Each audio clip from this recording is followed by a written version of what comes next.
d'abord se présenter. Je suis Hélène Moret de la société Netelium Pogotango, conseil en data et marketing relationnel. Je vous invite à vous présenter. Bonjour, donc je suis Christophe Guillemard, je suis directeur du digital pour le laboratoire Pilège, qui embarque également la partie marketing relationnel. Bonjour, je suis Géraldine Farr, je suis responsable marketing pour la société Polyré et donc je suis cliente de Christophe et aujourd'hui j'interviens dans ce cadre. Merci Christophe, merci Géraldine et merci Hélène.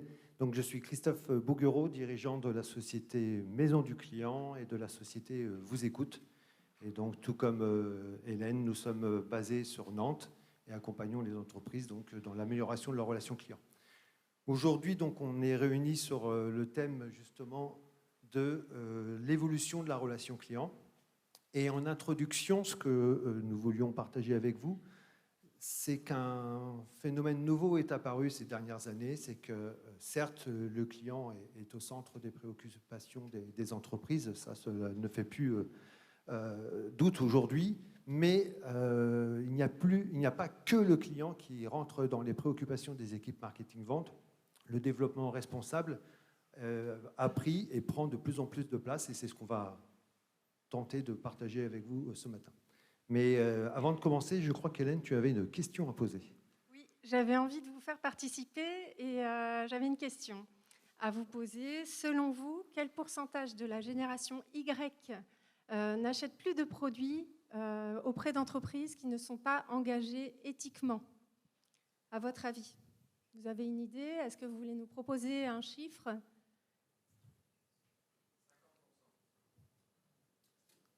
Une autre proposition, on a 50% à droite. À gauche 20%. Okay. Qui dit mieux? Qui dit mieux ou moins? Allez, je vais laisser arrêter le suspense. La réponse est 37%. Donc 37% de la génération Y n'achèterait plus du tout de produits d'entreprises non éthiques ou non responsables. Donc c'est à prendre en compte dans vos offres, dans nos pratiques relationnelles. Il y a un autre élément qu'on avait envie de partager avec vous. C'est issu d'une étude de Deloitte des années 2015. Et à mon avis, le chiffre a encore augmenté. C'est quel est, selon vous, le pourcentage de millennials, de jeunes qui ne rentreraient pas dans votre entreprise pour des raisons de développement responsable? Un millennium qui considérait que votre entreprise n'est pas bien positionnée sur cette offre-là, donc refuserait un poste. À votre avis, quel est le pourcentage de ces millenniums? 80? 60? Alors aujourd'hui, on est à 44, enfin en 2015, pardon, on était à 44%. Et au regard des enjeux de difficultés de recrutement, ce chiffre est considéré comme très critique par les équipes RH. Et c'est non seulement l'orientation vis-à-vis des consommateurs qui influence de plus en plus les entreprises à migrer vers le RSE, mais l'ambiguïté et la difficulté de recruter des jeunes fait que toutes les équipes sont sensibilisées à ça et donc ça bouge déjà de l'interne. Donc ces chiffres-là, pour vous introduire donc, cette notion d'entreprise engagée, entreprise responsable, mais avant de rentrer un peu plus dans le détail, on voulait revenir sur des aspects fondamentaux. Vous êtes tous des spécialistes du marketing, vous savez que historiquement, jusque dans les années 80, ce qui prévalait, c'était l'orientation produit. On parlait des 4P, qui étaient voilà, le produit, son prix, sa position notamment dans les supermarchés, la tête de gondole ou pas, et le fait qu'on puisse animer une relation autour de promotions, des promotions sur les prix essentiellement. Donc ça a bien fonctionné jusque dans les années 80, ça a migré vers les années 90. Et depuis les années 90, on a pris conscience que avoir une stratégie produit ne suffisait plus. Il fallait associer à la stratégie produit une stratégie client. Et donc là, vous êtes complètement dedans. Aujourd'hui, les entreprises doivent s'occuper également de leurs clients, doivent non seulement s'occuper d'un prix, mais aussi d'un coût. Qu'est-ce que ça représente en termes de coût que d'acheter un tel produit? Et on a également le fait qu'il va falloir être dans une distribution multicanale, ce qu'on appelle le convenience. Et puis, on va passer d'une action de promotion à une action de communication. Quelle histoire on raconte auprès du client, et c'est tout les heures de gloire du storytelling. Donc, on va dire que là, on a couvert les années 2000, 2010, 2015. Et puis, ces dernières années, en fait, un phénomène nouveau est apparu. C'est l'arrivée des 4R. En fait, les 4R, c'est issu d'un échange avec Pierre Vol de Paris-Dauphine, qui est un professeur de marketing. Et aujourd'hui, on est en train de formaliser, et Pierre formalise aujourd'hui un livre. Donc, en avant-première, vous avez les 4R. Les 4R, ce sont les nouvelles dimensions qui ne viennent pas remplacer l'orientation produit ni l'orientation client, mais qui viennent la compléter. Et la première de ces notions, ça va être la notion de ressources. C'est bien d'avoir un produit, c'est bien d'avoir un client, mais comment est-ce que je gère mes ressources? Comment je prends en compte qu'aujourd'hui, on est dans un univers fermé, et donc ça va être toutes les tendances autour de la sobriété. Donc c'est une tendance très très forte, et c'est un discours qui va s'installer de plus en plus, et les différentes crises que l'on est en train de vivre en ce moment confortent cette première orientation sur les ressources. La deuxième dimension du R, c'est la responsabilité. En fait, autant on avait des problématiques de prix, de coûts, et maintenant il va falloir aussi qu'on partage avec nos clients acheteurs cette notion de responsabilité. On est responsable, nous, entreprises, on est responsable de ce qu'on va proposer, de l'approche qu'on va avoir auprès de nos clients. Troisième R, ça va être la partie responsive. La partie responsive à interpréter au sens de proximité. On a vu que dans les années 90, c'était l'approche multicanale. Il fallait être sur plusieurs supports de communication et de distribution. Aujourd'hui, et vous l'avez vécu notamment dans le cadre du Covid, la proximité, l'intimité entre une marque et ses consommateurs est complètement structurante dans le discours. Et enfin, le quatrième R, ça va être d'instaurer non plus simplement une communication, mais une conversation avec ses clients. On va être dans l'idée que son client, il faut entretenir les échanges avec lui, avec des temps de moindre intensité, mais des temps de forte intensité, dans la mesure où ça correspond aux attentes de notre consommateur. Donc ces 4 R aujourd'hui viennent, comme je disais en introduction, compléter les 4 C et également les 4 P, mais viennent structurer l'offre. Et une entreprise qui ne prendrait que la dimension produit, déjà serait hors jeu par rapport aux attentes des clients. Et demain, une entreprise qui ne s'occuperait que du client et de ses produits sans intégrer la dimension responsable, RSE notamment, passerait à côté des attentes des consommateurs, avec les chiffres que Hélène a révélés et les chiffres aussi du comportement de nos millenniums qu'on essaye de faire rentrer dans les entreprises.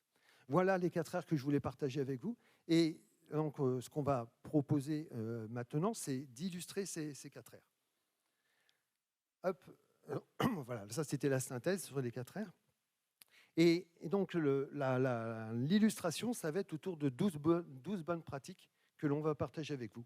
La première, c'est l'écoute. Être responsable, c'est être en capacité d'entendre ce que dit notre client. On a un gros focus, un changement de paradigme à négocier, et je sais que les entreprises ont déjà initié ça. Ce n'est pas l'entreprise qui doit innover en se disant je suis sûr que je vais mettre sur le marché le meilleur de mes produits, mais c'est bien l'écoute des attentes de mes clients qui vont faire que je vais pouvoir mettre sur le marché un produit qui va correspondre à leurs attentes. Donc il y a un enjeu d'écoute, d'être en capacité d'entendre ce que dit mon client, et ça va aborder des dimensions qualitatives et quantitatives. Dans les illustrations, je vais les passer très vite, mais l'intérêt de l'écoute, c'est que je capte des informations nominatives qui vont me permettre de positionner des attentes clients sur des aspects basiques ou des aspects stratégiques. Et donc, j'écoute mon client, mais j'exploite les données qui sont issues de cette écoute. Un autre élément, et je vais passer rapidement là-dessus, sur l'écoute client, et vous avez déjà eu des questions sur seriez-vous susceptible de recommander tel ou tel produit à un ami. Sachez que quand on prend le temps de poser ces questions à des clients sur une longue année, on est en capacité de voir l'impact d'un changement de recommandation. Rapidement, on a fait cette étude pour un client et on a montré qu'un client qui était autrefois promoteur ou passif et qui passait détracteur perdait jusqu'à 20% de chiffre d'affaires l'année suivante. Donc, ces écoutes clients, elles ont un vrai rôle, un rôle de détecter des signaux faibles de risque de perte de chiffre d'affaires. Et puis, deuxième élément, c'est connaître ses clients. Quand j'écoute mes clients, je peux capitaliser sur de l'information et cette écoute client va me permettre de travailler sur des personas et des attentes de personas. On va avoir des illustrations tout de suite, mais l'enjeu, effectivement, c'est de passer de l'écoute à la capitalisation sur la connaissance client et d'aide à la décision. Là, c'est un exercice, c'est un travail qu'on a fait pour le laboratoire Sanofi, où on a compris que les jeunes médecins avaient différentes phases et un timing différent pour accepter de rentrer en relation avec le laboratoire. Donc, c'est des études qualitatives d'abord, puis quantitatives, qui ont permis de décliner une stratégie relationnelle basée sur un accompagnement sur la durée. Et voilà. Et un autre dernier exemple, c'est quand je connais mes clients, je suis en capacité, et ça je veux vraiment que vous l'entendiez vous, parce que c'est une pratique que vous pouvez mettre en place immédiatement, quand vous avez des paniers d'achat, vous pouvez positionner vos clients sur un axe vertical, c'est est-ce qu'il achète peu aujourd'hui ou beaucoup aujourd'hui, versus est-ce que, par exemple, son espérance de gain futur, c'est potentiellement il a 30 années où il peut encore acheter des produits, est importante, ou cette personne, typiquement, va changer de besoin et ses besoins vont diminuer dans le temps. Et donc, j'obtiens un cadran à 4 classes, et ces 4 classes vont me permettre de décliner une stratégie relationnelle différente. Donc, vous voyez que l'écoute et l'organisation de la connaissance permettent de prendre des décisions très opérationnelles. Et donc là, on a deux témoignages. Merci, Christophe. Bonjour, rebonjour. Donc, je passe rapidement sur qui je suis. Je me suis présenté tout à l'heure. Je vais surtout faire une petite introduction sur la société pour laquelle je travaille. Donc, c'est Pilège Laboratoire. On est peu connu par vous, mais en fait, on est numéro 1 en vente des compléments alimentaires en pharmacie. Et surtout, on a un modèle B2B. Mais, donc, on vend principalement en pharmacie. Mais en fait, originellement, il y a quelques années, on a un modèle B2C à 100%. Et on a gardé ce canal de vente, ce canal de distribution qui nous permet toujours d'animer du coup nos consommateurs finaux, d'où en gros ma présentation d'aujourd'hui qui va être orientée sur le consommateur final, acheteur de nos produits. Alors, on avait une problématique il y a environ 2-3 ans. C'est qu'en fait, vu qu'on a switché en gros du B2B au B2C, on ronronnait depuis très longtemps sur notre animation clientèle. Pour la faire courte, c'était un fichier Excel qui collectait en gros toute notre base de consommateurs sur un ordinateur non sécurisé, sur un prestataire autre bien sûr que Maison du Client. En interne, aucune autonomie, aucun regard sur la segmentation, le ciblage, du coup sur la connaissance finale du consommateur. Et on répétait tous les mois les mêmes campagnes d'animation, c'est-à-dire on envoyait toujours autant de courriers, autant de papiers, autant de contacts vers tous nos consommateurs finaux. Donc on avait vraiment une relation avec le marketing relationnel juste basé sur finalement qu'est-ce que ça nous a rapporté à la fin du mois en termes de chiffre d'affaires. Du coup, on a voulu changer et on a tout cassé notre structuration de la data. Donc on a tout reconstruit notre base consommateur pour l'agréger, pour lui donner en gros avoir une vision 360 pour pouvoir justement créer des personas, pour pouvoir comprendre qui ils sont. Et grâce à ça, grâce à ce travail qui a été fait, on a pu mieux comprendre, mettre des visages derrière finalement notre consommateur final. On s'est rendu compte que notre consommateur était plutôt une consommatrice d'ailleurs, d'entre 40 et 55 ans, qui consommait pour elle et pour sa famille. On a pu également travailler pour comprendre quelle était l'évolution du chiffre d'affaires, quel était leur comportement, comment leur pouvoir, le panier moyen évoluait au fil de la vie du client, de la base de prospects, de premiers clients à 2 ou 3 ans de vie. Et bien sûr, on a fait énormément de tests. Parce qu'en gros, connaître, c'est aussi tester. Donc, on a fait de l'A/B testing, on a fait énormément de campagnes pour mesurer le résultat et mesurer finalement si l'offre qu'on leur donnait, en gros, matchait avec leurs besoins et matchait aux personas que l'on avait ciblés.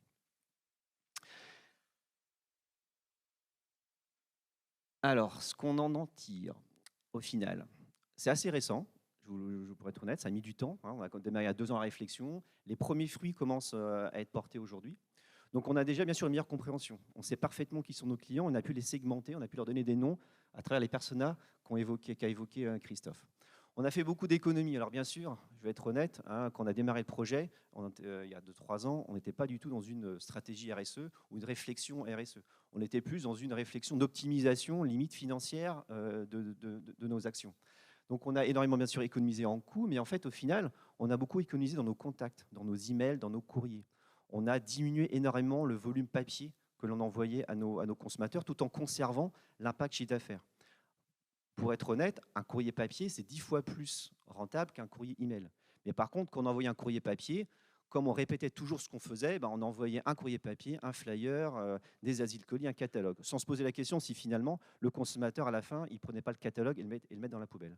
On a fait des tests pour vérifier finalement si je fais un courrier sans catalogue, est-ce que j'ai le même résultat qu'un courrier avec catalogue? Et en fonction évidemment de la cible. Il y a des personnes qui sont peut-être moins digitales, plus papier, et qui vont plutôt vouloir du papier. Donc on a fait tous ces tests-là pour mieux comprendre finalement le comportement de nos clients. On a fait des enquêtes aussi, bien sûr, on les a interrogés. Et à partir de là, on a optimisé.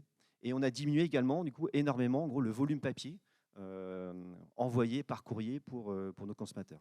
Et au final, bien sûr, on a fait des économies également en coût. On a également, et là c'est plus psychologique, c'est le fait de se repencher sur la relation client, mieux connaître nos consommateurs. On a légitimé en interne, en gros, le droit d'aller encore plus loin dans le contact direct avec le consommateur final sur un modèle quand même B2B. Donc, ce n'était pas non plus dans l'ADN de la société. Donc, le fait de repenser les personnages, de mieux les comprendre, ça a légitimé dans l'esprit de toute l'équipe le souhait d'aller encore plus loin dans la prise de connaissance, le contact avec le consommateur final, et même de déclencher des leviers de contact autres que simplement du marketing relationnel. Et bien sûr, les planètes s'alignent. C'est que, bien sûr, Pilège, comme toutes les sociétés, on a démarré une démarche RSE. On a essayé d'identifier quelles sont déjà les actions en interne qui sont déjà du RSE. Et en fait, les actions qui ont été faites depuis maintenant 2-3 ans d'optimisation au niveau des ressources papier, des ressources humaines, sur l'animation et la connaissance de nos clients, ça devient en gros un axe en gros compatible, parce que mesurable en termes d'efficacité, notamment en termes de consommation et d'expédition de courrier et de papier. Voilà.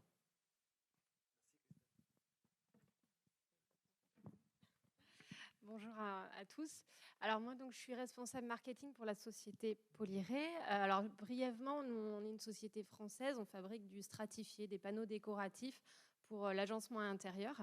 On est une société qui est essentiellement connue en B2B. On a une très bonne notoriété de marque et on a 2 sites en France principalement, même si on appartient à un actionnariat américain. Voilà. Nous, on a contacté Maison du Client parce que on était capé, on n'avait pas de fichier Excel. On a un CRM d'ailleurs qu'on fait évoluer, mais on se basait beaucoup sur la connaissance de notre équipe commerciale en fait, sur le ciblage des clients. On a, comme beaucoup d'acteurs dans le B2B, une quantité astronomique d'outils papier que l'on donne à nos clients professionnels. Ce sont ce que vous pouvez connaître dans la peinture, par exemple, des nuanciers avec nos décors, puisque nos clients principaux, nos prescripteurs principaux sont des architectes d'intérieur. Et ces clients-là ont besoin de choisir via l'échantillon, en fait. Ils ont un petit peu de mal parfois à choisir via l'outil digital. Donc voilà, on avait cette problématique, on a une grosse base CRM, mais on ne sait pas trop bien ce qui s'y passe à l'intérieur. Et donc au départ, on avait donc une problématique. Voilà. On va dire que pendant le Covid, on a eu une baisse d'activité liée au nombre de visites. C'est-à-dire que nos commerciaux n'arrivaient plus à visiter les fameux prescripteurs. Donc du coup, on ne pouvait que leur envoyer des emailings. On sait que la performance d'un emailing reste quand même limitée. Donc on avait une difficulté à faire parler de la marque et on s'est dit, c'est peut-être le bon moment pour se poser la question sur notre base CRM, qu'est-ce qui se passe à l'intérieur de cette base? Donc c'est dans ce cadre-là que la Maison du Client nous a accompagnés. Alors on est tout au début, nous, je dirais, de cette démarche, contrairement à Pilège.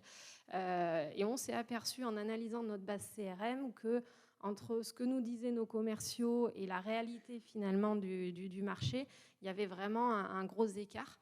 Ce que je n'ai pas précisé, c'est qu'on est B2B, mais on a quand même un site marchand gratuit parce qu'on envoie une grande quantité d'échantillons justement à notre cible architecte, puisque pour valider un projet, ils ont besoin de nos échantillons pour passer à la suite.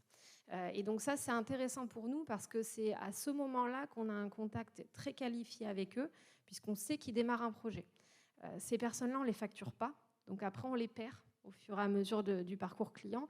Et donc tout l'intérêt en fait de notre stratégie, je dirais commerciale et marketing, ça va être de les suivre tout au long du parcours pour s'assurer qu'ils n'oublient pas Polyré déjà, et puis aussi suivre la personne qui va réaliser les ouvrages à la fin, parce que ça va être des agenceurs, des menuisiers qui vont parfois pouvoir déprescrire notre produit. Donc là, l'idée avec vraiment la maison du client, c'est d'arriver déjà à qualifier les interactions qu'on peut avoir avec eux au niveau des échantillons. Donc ça, on s'est rendu compte vraiment qu'on avait finalement très peu de personnes par rapport à la totalité de notre base qui interagissaient avec nous de manière très récurrente. Et ceux-là, en fait, on s'est rendu compte aussi avec les enquêtes de satisfaction qu'on les traitait comme les autres. Ce qui n'est pas forcément positif. Il faut qu'on les traite mieux, qu'ils se sentent à part, on va dire. Donc voilà, on a toute une démarche à faire là-dessus qu'on est en train de travailler. Et puis on a la dynamique d'enquête de satisfaction, où là, on est en train de réaliser une nouvelle enquête, où on a ajouté justement la fameuse question perception RSE de Polyré, ce qui va nous permettre justement de la suivre au fur et à mesure des années pour voir si on s'est amélioré. Alors nous, pour Polyré, juste pour finir, Polyré, on a engagé une vraie démarche environnementale. Avant de se lancer, on a fait bien attention à ce qu'on ait des actions réelles et concrètes au sein de nos sites. Je vous l'ai dit, on a 2 sites français. On est classé Céveso seuil haut. Donc pour nous, l'environnement et la partie QSE, etc., est très importante. Donc voilà, la démarche client est aussi importante. Notre objectif, c'est d'arrêter d'envoyer ou de donner des outils imprimés papier à tout le monde, des gros outils sans qualifier en amont. Donc, c'est-à-dire d'envoyer peut-être, de travailler différemment, de travailler des personas. Les personas un peu plus moteurs, leur envoyer un gros outil parce qu'eux, on sait qu'ils ont des gros projets et qu'ils en ont besoin. Mais par contre, limiter le nombre d'outils, l'impact environnemental là-dessus. Donc voilà, ça s'inscrit dans notre démarche au global et on a beaucoup encore à faire pour s'améliorer. Donc on va s'appuyer de maison du client pour ça. Merci Christophe et merci Géraldine pour vos témoignages. Et donc, on vous a promis 12 conseils. On vient de voir les 2 premiers et il y en a 10. Mais Hélène m'a promis qu'elle allait accélérer. Ça va, on est dans les temps là. Alors, pour poursuivre, donc là, on voit au travers de ces 2 exemples qu'il est hyper intéressant, plus qu'intéressant, essentiel d'aller comprendre son parcours client et chercher à l'optimiser. Donc pour ça, ce qu'on va chercher à faire, c'est identifier les besoins de ses cibles sur tous les points de contact de son parcours client, que ça soit un visiteur qui soit là pour s'informer, un prospect qui soit là pour étudier les différentes solutions qui s'offrent à lui, ou un client qui est en train d'acheter, ou un client qui est en train d'utiliser le produit, ou alors qui passe à la phase recommandation. Donc là, on va chercher à comprendre les besoins, à les formaliser donc, au travers des personas et des différents parcours clients pour chacun des personas. Et si on va un petit peu plus loin, ce qu'on va chercher à faire, c'est identifier les moments... Je crois que je suis allée un petit peu trop vite, voilà. Non, bon, c'est ça. On va chercher à identifier les moments phares, les moments importants pour le client, donc ce qu'on appelle les MOT, les Moment of Truth. Et en fait, ce dont on s'aperçoit, c'est qu'on a plusieurs moments phares qui se passent avant la vente. On peut très bien avoir des commentaires positifs ou négatifs par des personnes qui n'ont jamais acheté ou utilisé votre produit. Donc avant la vente, pendant le moment de la vente, donc en magasin ou en ligne, ensuite à l'utilisation du produit ou après à l'étape de recommandation ou de détraction, des détracteurs en tout cas. Ce dont on se rend compte, autant avant on identifiait un moment clé de vérité sur tout ce parcours client. Maintenant, ce dont on se rend compte, peut-être que le digital joue beaucoup dans ce facteur-là, c'est que à tout moment, il y a quelque chose qui peut foirer. Et du coup, ce qu'on vous invite à faire, c'est à prévoir un plan B, donc à prévoir dans vos process un service client qui est au top, qui va savoir gérer toutes les situations possibles, et ce, sur toutes les étapes du parcours client. Si on continue et si on revient au basique de la relation client, eh bien, le premier point, c'est quand même de respecter sa promesse, respecter ce qu'on a communiqué sur son offre et de délivrer le service ou le produit qu'on a promis. Donc, je vous ai mis un exemple qui va vous parler sans doute, qui est celui de SNCF Connect, où si vous avez eu à l'utiliser juste après son lancement, vous avez dû vous rendre compte que ce n'était pas tout à fait au rendez-vous des attendus. Donc, il paraît que depuis, ça va mieux.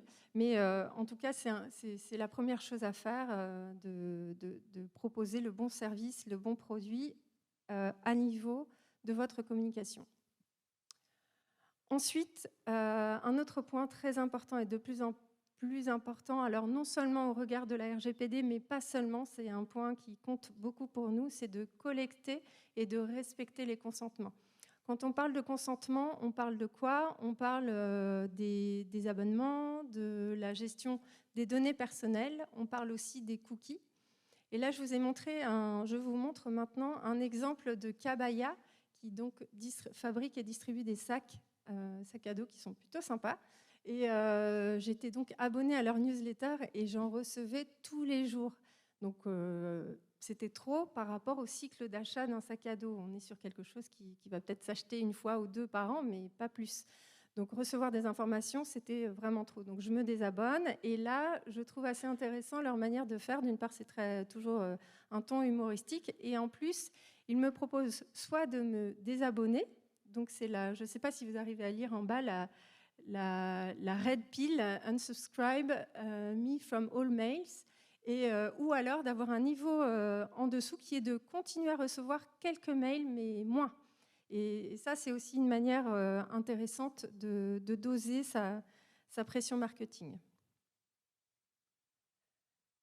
L'autre point, et qui va certainement vous aider dans la cohérence de la relation client, c'est de réconcilier ces données. On voit bien que si on arrive à identifier les transactions ou les visites de ses clients en magasin, sur site, de voir s'il a eu des soucis et qu'il a eu contact avec le service client, eh bien, on n'a pas la même réponse que si on n'a pas réconcilié toutes ces données-là. Donc ça, c'est un facteur important. Et je vous partage ici un exemple. C'est un de nos clients, le groupe Beaumanoir, qui, en réconciliant ces données, en faisant ce travail, a réussi à mettre en place un programme de fidélité, non seulement online, offline, mais surtout multimarque. Et ça, c'est pas gagné. Tous les groupes n'y arrivent pas. Si on poursuit, concernant l'engagement, si vous voulez engager votre auditoire, c'est important de parler de son propre engagement. Et pour ça, vous allez raconter une histoire, développer la preuve de votre engagement. Donc ici, deux exemples aussi par des fabricants de chaussures qui sont basés à Nantes, Fago et Ngo Shoes. L'un valorise le fait qu'il plante des arbres à chaque fois qu'il y a des achats, Fago, et l'autre, c'est Ngo Shoes, qui lui valorise le fait qu'il rémunère correctement les artisans au Vietnam, et il investit aussi dans la construction d'écoles au Vietnam. Donc en fait, l'engagement, il faut qu'il soit réel, il faut qu'il soit concret, et on vous invite à le partager sur vos blogs, sur vos réseaux sociaux, et à les mettre en valeur. Et c'est ça qui va créer de l'adhésion, de l'engagement sur votre marque. Vous allez aussi, pour créer de l'engagement, il faut aussi donner l'occasion d'agir et de s'exprimer à votre cible.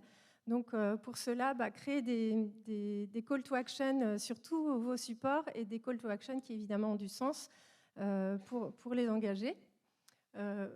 Proposez-lui des alternatives positives, c'est-à-dire sur une landing page, par exemple, de conversion, vous allez peut-être proposer à votre visiteur de recevoir de l'information, ou d'échanger avec un conseiller, ou de recevoir un devis personnalisé. Donc là, on voit bien qu'on a 3 alternatives positives pour avancer Ici, on a cet exemple-là de prendre rendez-vous, je veux en savoir plus et je souhaite échanger avec un conseiller. Eh bien, on a dupliqué cette landing page pour un de nos clients et ça a permis justement d'engager ceux qui étaient prêts, mais de ne pas perdre en même temps ceux qui avaient envie mais qui n'étaient pas tout à fait prêts, qui avaient encore des hésitations, et ceux qui étaient là juste en curieux et qui voulaient simplement recevoir des informations.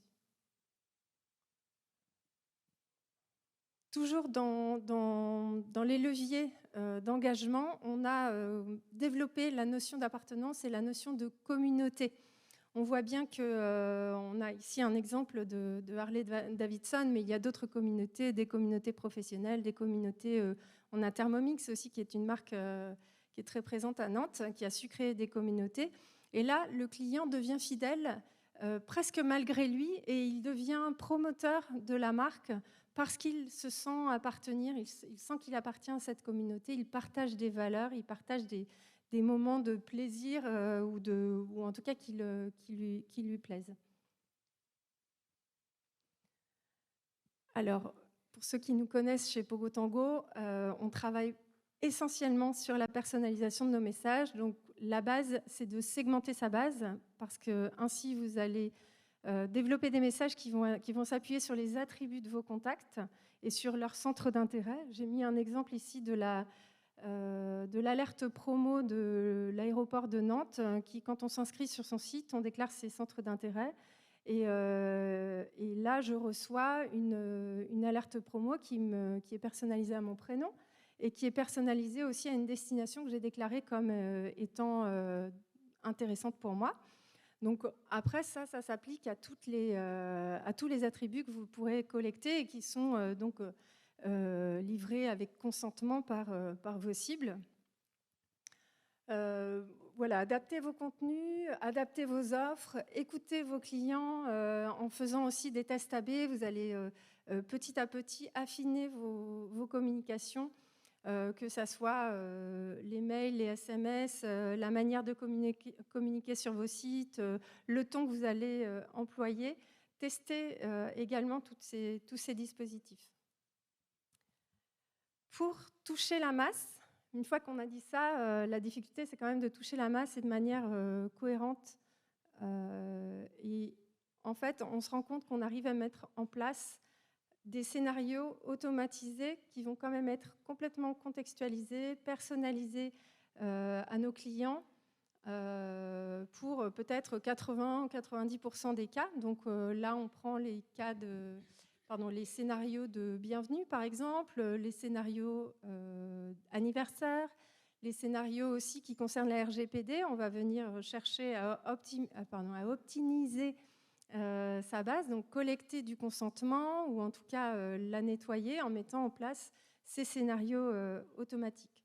Je vous donne ici un exemple d'un de nos clients qui est Comptoir de la Mer, où on a mis en place un scénario de bienvenue, et on voit bien ici qu'il y a plusieurs étapes. Il y a une première étape de remerciement et où on partage du contenu et on l'invite ensuite à déclarer ses catégories de produits préférés, puis on l'invite aussi on lui propose un bon de réduction qui va venir normalement dépenser chez vous, chez Comptoir de la Mer. Donc là, on voit qu'il y a des séquences qui vont correspondre à une proximité avec le client et qui va le faire revenir vers vous. Et donc, ces scénarios-là, si on les travaille bien et si on les met en place, on arrive à créer de l'engagement sur beaucoup plus de volume que si on n'a pas de scénario automatisé. Mais évidemment, le prérequis, c'est d'avoir une base qui soit propre et qui soit à jour. Un autre exemple de scénario automatique, c'est le scénario de satisfaction. Donc celui-là, on le met en place sur du B2B, du B2C. Ça marche à tous les coups et ça boucle un peu la boucle avec ce que disait Christophe tout à l'heure. Si on veut écouter ses clients, une manière simple et rapide et efficace de le faire, c'est de mettre en place ces scénarios de satisfaction, de recueil de satisfaction et surtout de traiter les réponses.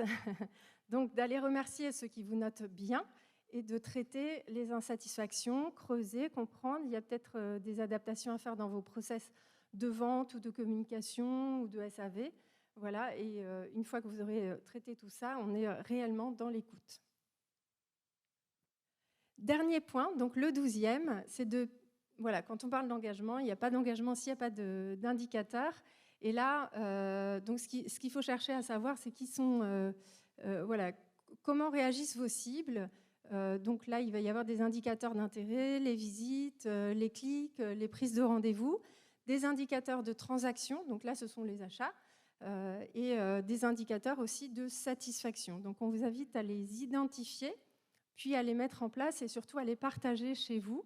Là, on parle d'engagement, mais aussi de responsabilité. Ces indicateurs, ils se définissent entre eux. C'est un travail d'équipe entre la direction, le marketing, les ventes, la production. Et c'est ensemble qu'on arrive à mettre en place des indicateurs qui vont parler à tous et qui vont permettre de progresser, puisqu'on va pouvoir constater un point de départ et ensuite mettre des actions pour les améliorer.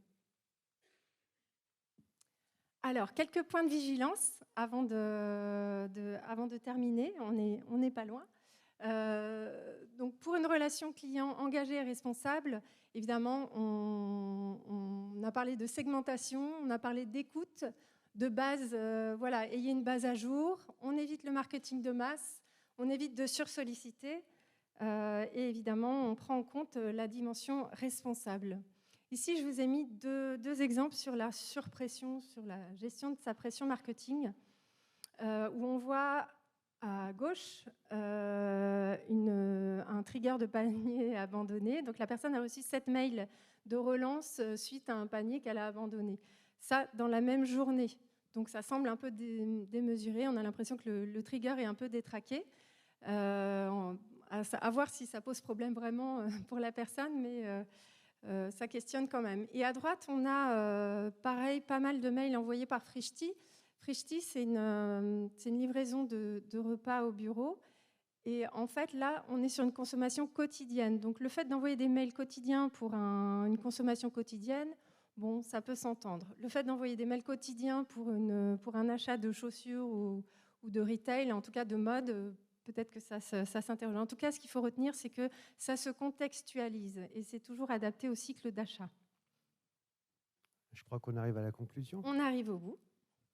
Donc, on va partager la conclusion. Comme vous avez vu, hein, donc les sociétés Pogo Tango, Maison du Client, sont complètement en harmonie sur la connaissance, la segmentation, les personas et le déploiement auprès de parcours clients adaptés en respectant toutes les contraintes et comment dire, l'appréhension juste du client et de ses attentes. Donc, Hélène et moi avons synthétisé tout ça donc, dans les 12 points de vigilance, les 12 bonnes pratiques que l'on vous a présentées. Donc, pour mémoire, hein, donc, écoutez vos clients, organisez, exploitez vos données. C'est un temps long, un peu fastidieux, mais qui est indispensable parce qu'à partir de ce temps-là, à partir des personas, à partir de la connaissance et des process que vous aurez pu mettre en œuvre, vous pouvez décliner ce qu'Hélène a résumé. Je te laisse conclure. Soigner la première rencontre. Soigner la première rencontre. Hein.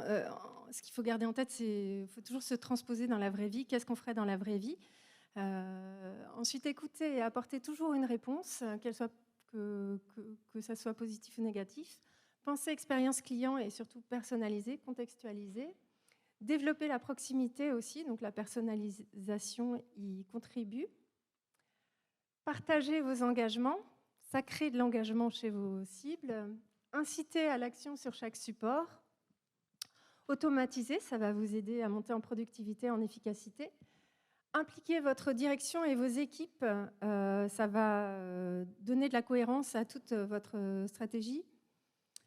Analyser les retombées et partagez-les. Et enfin, pensez amélioration continue. Et un dernier point qui n'est pas là, c'est le test and learn. Et c'est la notion de POC aussi, où on vous invite à tester sur des cycles courts des résolutions de problématiques avant de lancer des grands programmes. Tester des petites choses et ça aide beaucoup aussi à améliorer sa relation client.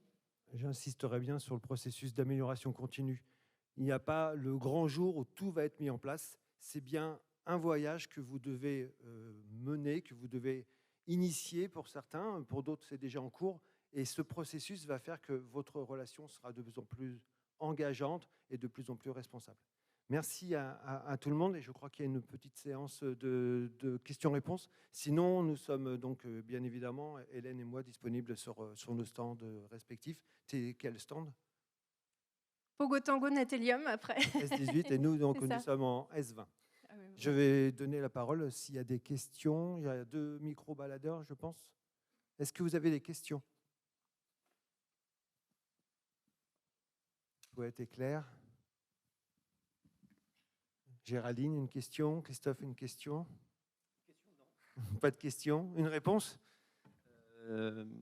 Non, et en complément, c'est vrai que le test, en fait, ça fait 3 ans qu'on a vraiment, qu'on s'est intéressé au consommateur dans sa finesse, dans sa personnalisation. Ça prend du temps.